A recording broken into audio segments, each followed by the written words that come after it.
എന്റെ തൊട്ട് താഴത്തെ ഫ്ലാറ്റില് ഒരു ജർമ്മനിക്കാരൻ താമസിക്കുന്നുണ്ട്. ജർമ്മനിക്കാരൻ താമസിക്കുന്നുണ്ട്. ഞങ്ങള് പരസ്പരം വെറുതെ ഒന്ന് പരിചയപ്പെട്ടതാ.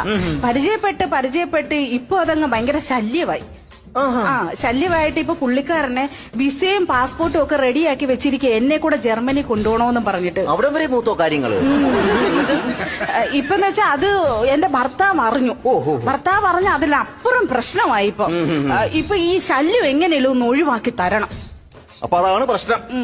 അപ്പോ ഈ ജർമ്മൻ എന്ന് പറയുന്ന പ്രശ്നം, ഭർത്താവ് എന്ന് പറയുന്ന രണ്ട് പ്രശ്നങ്ങൾ ഇങ്ങനെ നിൽക്കുകയാണ്. അത് ഒഴിവാക്കി തരണം. ഒരു കാര്യം ചെയ്യും, ഞാനൊരു തകിടങ്ങ് ജപിച്ചു തരാം. ആ തകിട് ഈ പറഞ്ഞ പ്രശ്നക്കാരൻ വരുന്നിടത്തും കുഴിച്ചിടുക. അയാൾ അതിനെ മറികടന്ന് കഴിഞ്ഞാൽ പിന്നെ അയാൾ ഈ നാട് വിട്ട് അങ്ങ് പൊക്കോളും. ആര് വരുന്നിടത്ത് കുഴിച്ചിട്ടുണ്ട്? ഈ ജർമ്മനിക്കാരൻ വരുമല്ലോ ശല്യമായിട്ട്. അപ്പോൾ അയാൾ അത് മറികടക്കുക, അയാൾ ഈ നാട് അങ്ങ് വിട്ടു പൊക്കോളും. അയ്യോ, ജർമ്മനിക്കാരൻ പോവണ്ട, പിന്നെ ഭർത്താവ് പോയാ മതി.